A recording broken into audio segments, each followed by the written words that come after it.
just not maintained. You can think of many structures that are coming from that same era, like the Eiffel Tower. It's an iconic structure. That doesn't shield it from the fact that it's in a corrosive environment. And so in time, if you do not do anything for that structure, it will fail. And it will come down.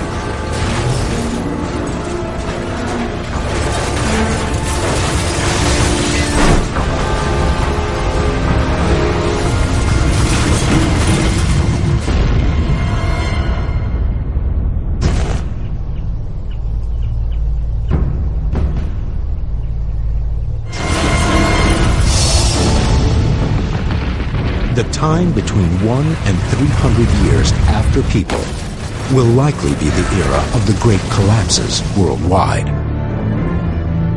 In Seattle, the iconic Space Needle was designed to sway 1 inch for every 10 miles per hour of wind, but with its steel weakened by corrosion, it takes little more than a strong breeze for the symbol of the 1962 World's Fair to crash down from the skyline.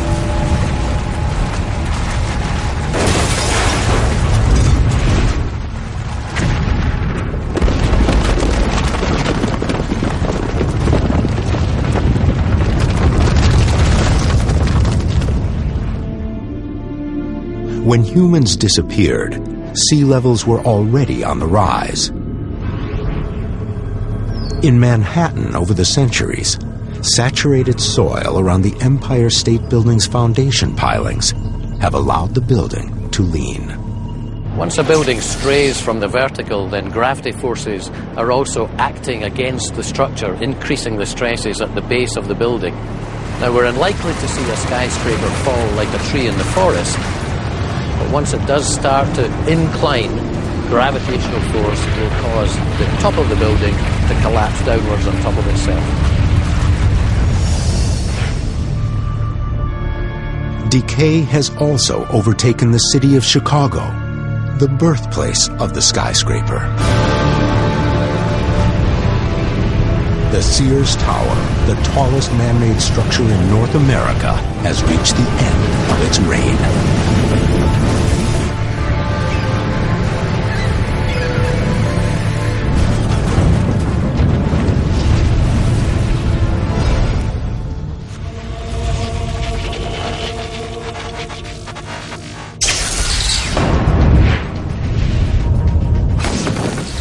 The first 500 years after people has been an era of decay and destruction.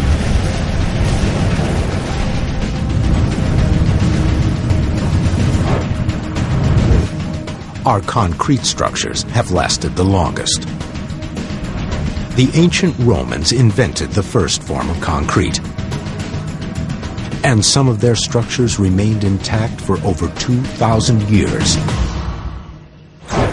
But modern concrete isn't nearly as durable. It has a higher water content and is more loosely packed, which leads to more air pockets and cracks. Modern concrete structures have another fatal flaw. Below the surface of reinforced concrete structures, there is a mesh of steel reinforcing bars. They don't corrode because the concrete maintains an alkaline environment around them. Now, when that alkalinity breaks down, as it will in time, then the steel will start to corrode. As the steel rebar rusts, it expands to 3 times its original volume, creating an outward pressure that causes the concrete to crumble.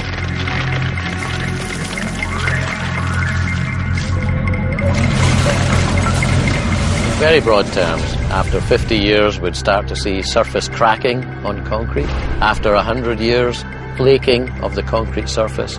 After maybe 500 years, most reinforced concrete structures will be gone.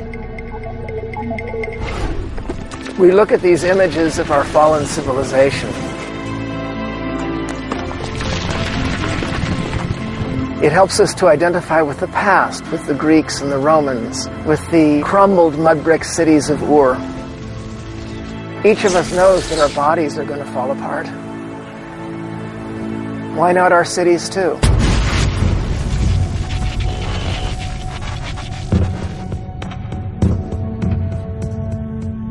1,000 years ago, 6.5 billion people called this planet home.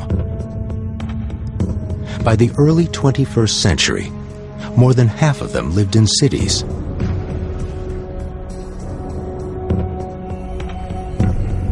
Now, those cities are unrecognizable. After maybe 1,000 years or so, the scene behind me would be very, very different. There'd be very little evidence of buildings, very little evidence of the activities of man. What we would see would be a jungle of vegetation. The future of cities and a life after people can be best imagined by looking to the past. This is Minetta Street in Greenwich Village. Most New Yorkers might come here and wonder why it curves like this. It curves because once upon a time there was a stream here, Minetta Brook. There were more than 40 streams on Manhattan Island.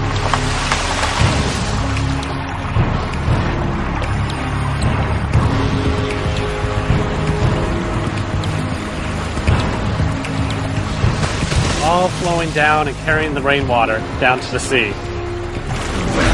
So what happens today? The rain falls, the snow melts, but it flows right along the street and down into that storm drain there. If there weren't people here anymore, there would be no one here to maintain the sidewalks and maintain the streets. They'd start to crumble up, they'd start to break apart. Trees would come back, vegetation would come back, and eventually the hydrological cycle would reestablish itself. And who knows, maybe Minetta Street might once again become Minetta Brook. Using historic maps and computer modeling, scientists with the Mannahatta Project are rediscovering what Manhattan Island looked like when explorer Henry Hudson first sailed around its shores in 1609. Here we are in Foley Square, the administrative center of New York City, and the location of the famous courthouse you see on TV. This place hasn't always had such colossal buildings and stony streets. Once upon a time, 400 years ago, the Collect Pond was here, the fresh water source for New York City, right behind me. There was a stream that drained down to the Hudson River shore, another stream to the East River, and there was this beautiful pond that was nestled in an amphitheater of hills.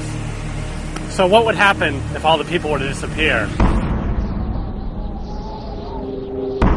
The buildings, they would tumble down. The soil would start to reform, trees would start to grow out of them. They would become the new hills, the new amphitheater around this place. Nature would reestablish itself and slowly bring this place back into the green heart of what it means to be here on planet Earth.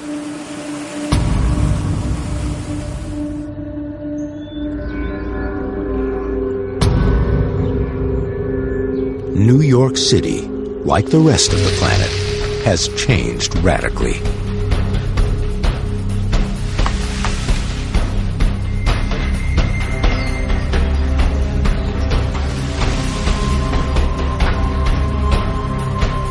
The transformation is most shocking in Times Square, as the once beating heart of the city is silenced by nature's onslaught.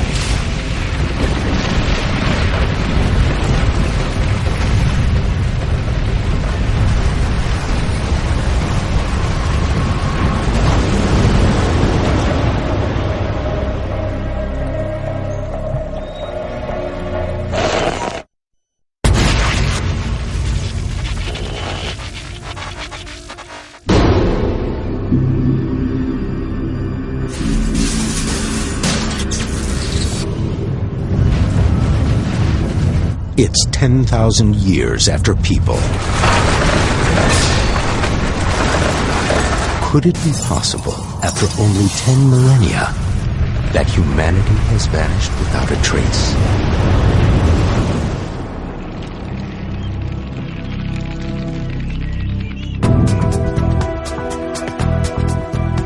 Human scientists once predicted that our history and culture would live on through our radio and television broadcasts, which carry on through the universe toward the infinite. Perhaps to be tuned in by an intelligent species on a distant planet. Some people think that there's an expanding shell of radio and television from Earth, expanding outward alerting the universe, here we are, and this is our culture.